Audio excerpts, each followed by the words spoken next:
Hi, I'm Kevin Williams, founder of Team Vision, a digital marketing and media company that was founded accidentally when I was on a journey of exploring the most effective ways to market. My marketing strategy was like most entrepreneurs, through radio ads, business cards, door hangers, billboards, and word of mouth. I quickly learned that traditional marketing, unlike digital marketing, cannot be measured. Our company's existence was built on growing businesses by effective marketing that can be measured. Remember, if you want to do something that's been done before, you can always hire a manager. If you want to do something that's never been done before, you can always hire a visionary.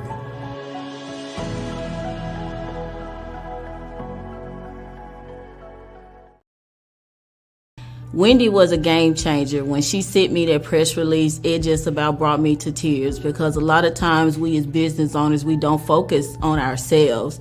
And so with having to put that information together and giving it to her, Wendy just brought it to life, and it just really made me feel empowered. It really has opened me up. I'm able to really see now on paper the things that I have done to help people, the things that I can do to help even more people. So Team Vision is really helping me to hone in on those stories, those things that people need to hear on how I got started, on how things have happened in my life that has impacted me, but can help them also be better in what they're trying to do. So I just appreciate Wendy and Team Vision for helping me to tell my story.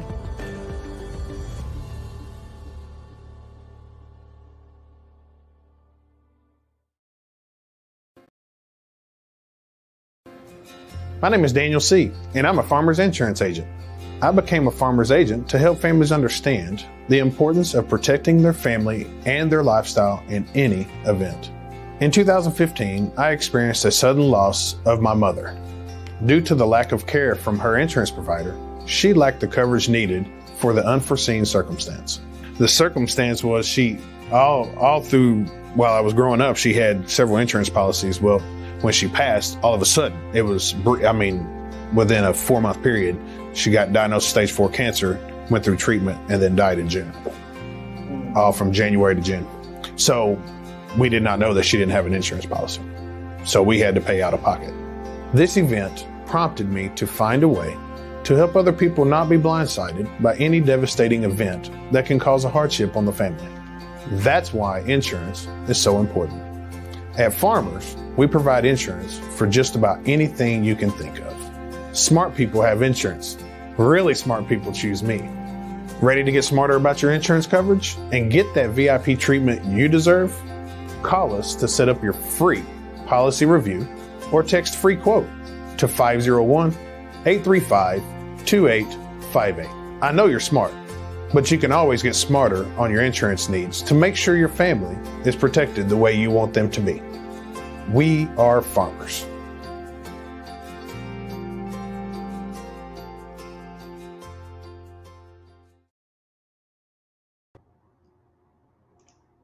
Good morning, afternoon, or evening, depending on when and where you're watching this live stream or catching the hashtag replay of this live stream. Greetings and welcome to Wellness Wednesday. I'm Kevin Williams, your host, educating, equipping, and empowering our audience is the goal of these shows. Today's guest is Destiney Kinsey, licensed clinical social worker with Revive Your Therapy and Wellness. Destiney Kinsey, welcome to Wellness Wednesday. How are you? I am great. Thank you so much. I'm so glad to be here. Hey, I'm glad you're here. You know, people always say, it's good to see you. I say, yeah, it's good to be seen and not viewed. So Destin, we're gonna kind of take a deep dive in a area of expertise that you have, and that is setting boundaries. And I know that a lot of us have a challenge with, setting boundaries or, saying the word no. And so I just want you to, give that insight on that it's okay for people to set boundaries. But, what made you decide to specialize in helping people set boundaries? Yeah, so that's a great question. So the majority of my clients usually present with anxiety or depression of some kind. And Hmm. so when we actually sat down and got to the root cause, a lot of times the anxiety and depression was brought on by not being able to set boundaries with those around them. So whether that be their family, their friends, their colleagues, setting boundaries was always very difficult. And I work with the majority of my clients are Gen Z clients or millennials. And so boundary setting has proven to be difficult for both of those generations. And so Hmm. I think that at the core of a lot of mental health problems, especially when we're dealing with like adjustment and stuff like that, boundaries are very important, and having boundary setting skills is fundamental. So give some examples if a person is having issues with boundary settings. Yeah, so I typically always start out with asking my clients, like, is everybody, around you getting their needs met, but you're not able to get your needs met? Like, do you feel Mm, like you're always burnt out? Do you feel like you never have any energy? Nothing is getting done, but you feel like you always are doing something and nothing can be completed. And so like I said, when we get to the root cause, they most times are saying, yeah, my kids are great. My husband is great. My mom is great. My mhm, coworkers love me. They say I go above and beyond. But they are not happy or satisfied with how life is going for them because mm. they have poured out to so many other people. There's nothing left. So they're just basically running on empty. Yes. Wow. Mm. And what are some commonalities that you have seen in an individual's inability to say no? So when we look at common themes of not being able to say no, I see a lot of times when people call themselves perfectionists. They say, I'm a perfectionist, right? Like, I have to get everything right all of the time. If it doesn't Hmm. look like this, if it isn't laid out just like this, then it's not right. Hmm. I often also have like a lot of boundary related clients when they say things like, nobody can do this as good as I can. So I have Mm. if I'm not the one doing it, it won't be done correctly. A lot of times, if you've seen a person and they're the family favorite, they may have issues with boundaries. A lot of times, you become the favorite because you have issues with boundaries. So you always are meeting everybody's needs, you're making everybody happy, but that doesn't make you happy most of the time. It leads to feeling burnt out. And also, I've noticed a lot of people who are the default parent. And when we talk about the default parent, we mean like the parent that is the go-to for everything, even if it is a two-parent household. The default parent definitely has issues with setting boundaries because they're used to doing so many things, themselves, or being the first person in line to do it. Uh, Hmm. and then last thing I would say is like if running across a person who constantly feels guilty whenever they cannot do something for someone else. So let me ask you this question. You mentioned about people who feel like they got to do it uh, all themselves, or no one can do it like them. Is that another? Uh, is that another way of saying that that person likes control? They don't want to give up their control. Sometimes, yes. So I'm glad you brought that up. Okay. A lot of times people are stressed out because they say like these things are completely out of my control. Like, and so when you, especially like going back to childhood, let's say you had a childhood where like everything was always out of whack. You never had control over anything. Like you didn't have Hmm. control over how much food was in the house or how much money your parents made. Like as a child, you don't have control over a lot of your basic needs. And Hmm. so that can manifest as you get older in the need to control everything around you. And yeah, like that leads to you feeling like, well, nobody's going to do this as good as me, so I need to go ahead and do it. Or if I don't do this, it's not going to get done. And Mm. having that need to control everything definitely makes setting boundaries a lot harder for both parties, for you and the person who's asking you to do something. So, for an individual who have this true challenge of saying no, I mean, like, what's the long-term effects of that? So a poor work-life balance for sure. If you have problems saying no in the workplace, being able to have a life outside of work is going to be an issue. Even if you're able to have one outside of work, you're going to feel guilty about that. You're going to feel like I could be doing some work. I could be, working on this report or working on this project. Unhealthy relationships is another thing that can happen with boundaries that are so strong, and not just unhealthy relationships like romantic. We're talking about all types of relationships. So like unhealthy family relationships, unhealthy parenting, all of that can come from having a lack of boundaries.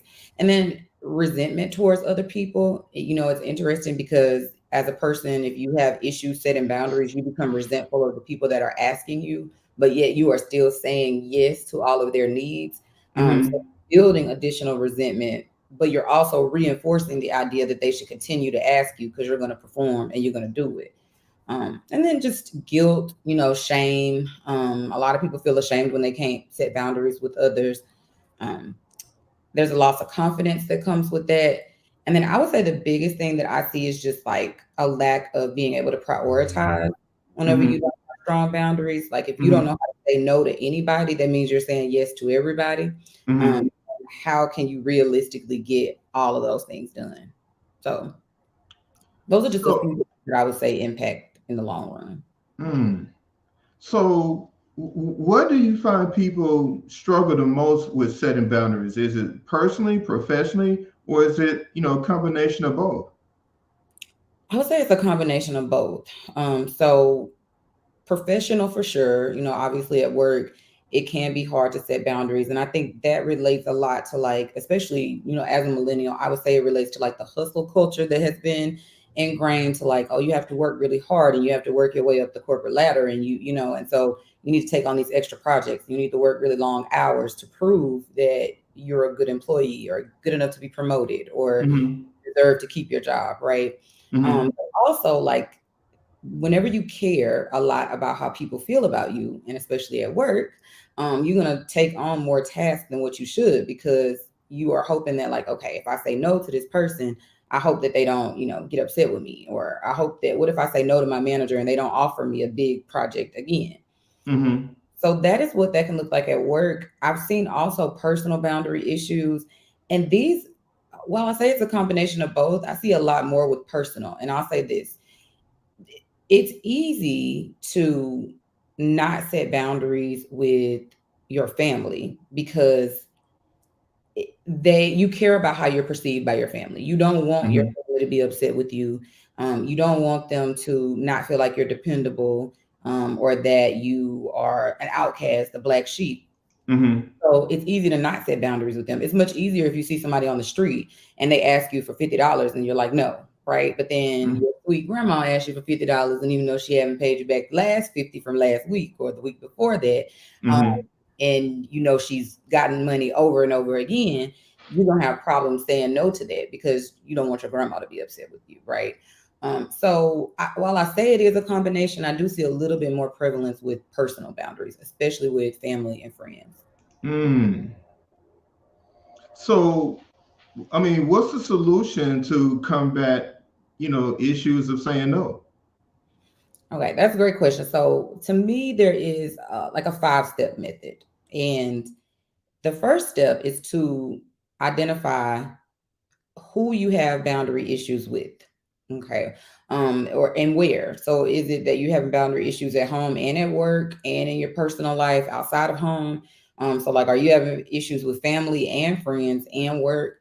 And so identify those people and places, right? So if I may not have issues setting boundaries with my whole family, but maybe I have issues setting boundaries with my child. Maybe, you've heard people say like, oh, this person's child, they run them, right? Like they tell them what to do. And so that sometimes is like an issue with setting boundaries. And so I always ask people to identify first, like, who do you feel like you have the hardest time saying no to? Is it your boss? Is it your mom? Is it your kid? Is it your best friend? Like, who is the hardest person for you to say no to? And then we move on for that. And well, we also look at like writing out examples in step one of times that your boundaries have either been violated by those particular people or times where you didn't set a boundary and you wish you would have. So step one, identifying who, you have the most issues setting boundaries with and examples of times you've had those. Step two is to take your list and evaluate the common themes there. So maybe you didn't ask for your money back that you asked, that you let out to your friend because you're afraid that they'll be upset with you, but you know that you really need that money to pay your rent because you were counting on getting that back. And then maybe you didn't tell your boss no on a big project, because you were afraid that they wouldn't offer that to you again and they would be upset with you. So when we talk about a common theme, even though that's your boss and even though that is, your friend, and you're like, oh, that's two completely different things, right? That's a personal boundary and a professional boundary. The common theme is that you're afraid of how people will perceive you and how they will treat you if you say no. So the reason that I ask people to identify the common themes is because they have to identify the why. Why do I feel like that? Why am I afraid of how people perceive me? Am I afraid that that is going to ruin my professional reputation? Am I somebody who is really sensitive and in childhood I wasn't, that popular, and like now I'm starting to make friends and I don't want to lose my friends, right? So you start out with that, and that step is crucial because we have to understand the why for sure. And then our next step, in step three, we usually look at like how life has been impacted by having a lack of boundaries. So you have to be honest with yourself in this step. You have to say, okay, lending money out to my friends has caused me to be broke. It has caused me to miss out on paying bills. Taking on these extra projects at work has caused me to lose time with my husband and lose time with my kids. You have to be real with yourself about how those boundaries have impacted you, because if you don't and you kind of skate over them, it's going to be the same. You can lie to yourself and say, well, it wasn't that bad. But it really was. And you have to ask yourself in that step, these are the times that this is the way my life has been impacted by my lack of boundaries, right? But then the second half of that step is to imagine your life with strong boundaries. Like I call it like the miracle question, right? Like, so like you wake up tomorrow, you have really strong boundaries. What does that look like for you? Do the relationships around you improve? Do they get worse? Do you lose friends? What has changed for you? What has improved for you or gotten worse? And then our step 4 is to practice assertiveness. So to be assertive, I always tell people to be assertive means that you know that you have needs, your needs are important, but that you have the empathy to acknowledge that other people have needs as well. And so when you can do that, that means you're not going to let people run over you. You're not going to let people say like, I know you got stuff to do, but what I got to do is like way more important than what you have to do, right? And because if you don't take care of your needs, nobody else will. And so you always have to acknowledge that. So I always encourage my clients on step 4 to practice assertiveness. And in that step, we go and we take those scenarios where in the past that we were not able to set those strong boundaries. And we say, okay, now that you've done these other steps, right? And you're looking at your list from step 1, how would you set a boundary in this situation, right? Like you're telling me that in step 1, this thing violated your boundaries. This person violated your boundaries. How would you change that now that you have this knowledge? And we'll work through all of those scenarios. And what that does is build confidence in being able to stand up for your boundaries later. It gives you vocabulary of like, this is how to say no. I even tell my clients in step 4, no is okay. No is an answer. No is a complete sentence. If you don't want to do something, you can simply say no. It doesn't have to be no and a lie attached to it. It doesn't have to be no and a long drawn out explanation. It's just no. And then our final step is to write down your biggest day-to-day regular tasks. Even if you feel like you have like upcoming one-time tasks, this is key because you want to start prioritizing. And the best way to start prioritizing is to really have a full spread and be able to look at everything that you have coming up, whether it's something for you or something for somebody else. Look at that list and be realistic with yourself and say, this will work for me. This won't work.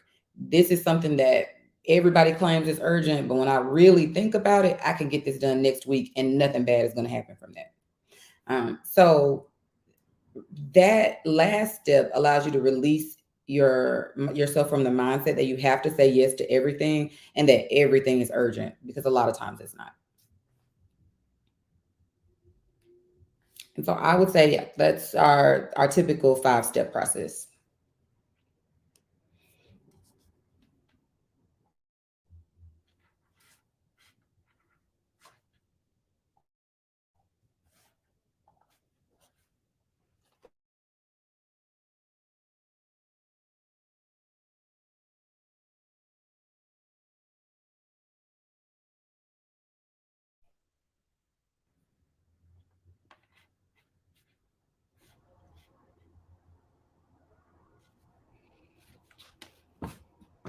Destiny, how can people learn more about you? So they can visit my website, which is www.reviveyoutherapy.com. You is spelled out YOU. And then I also I'm on therapyforblackgirls.com. So I have a profile on there as well. So people can find me through both of those outlets. Okay. And repeat those sites one more time. So my website is www.reviveyoutherapy.com. Okay. And then the other site that I'm on is www.therapyforblackgirls.com. So I have a profile on there as well where you can learn more about my therapeutic approach. Okay. Now, when are you going to do therapy for Black men? There is a website, Therapy for Black Men. Really? Yes. Okay. Yes. So I just don't have a profile on there, but yes, there is a website. I'm glad you said that. So there is a therapyforblackmen.com as well. Okay, cool. Well, Destiny, it's truly been a pleasure for you to be on our very first Wellness Wednesday show. You brought a ton of knowledge, and one of the biggest things that we do deal with as individuals is, saying no. I call it the disease to please, but I know clinical terms are a little bit different. But we'd love to have you back again at some point to expound on something else that's been an issue in communities, and so we can address it and begin what I call the understanding and healing process. But this has been really good, so it's okay to say no, right, Destiny? Yes, it is. Okay. Is it okay to say no every time or just sometimes? Well, I'm glad you said that. So there are times where you can evaluate and you can take inventory of your life. And if you have room for it and it is not something that will negatively impact you, then it's perfectly fine to say yes. Okay. Yeah. Destiney Kinsey, licensed clinical social worker with Revive You Therapy and Wellness. Destiney, thanks for being on our show. Thank you so much. All right.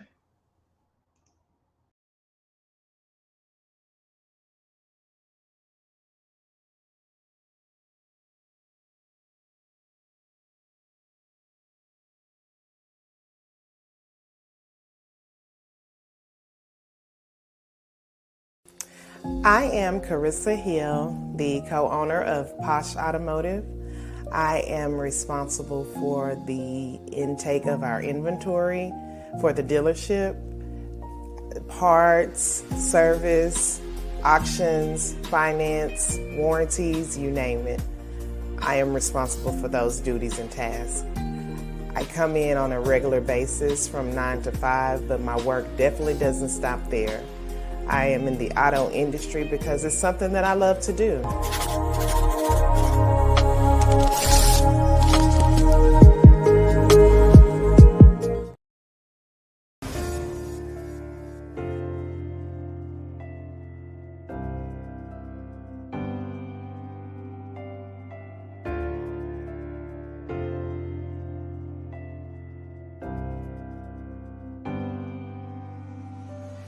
Turnkey, auto sales, systems. Ladies, you must be here for the next workshop. You do not want to miss this next workshop. Girl, you gotta come to the next workshop. Listen, don't take it from me. take it from them.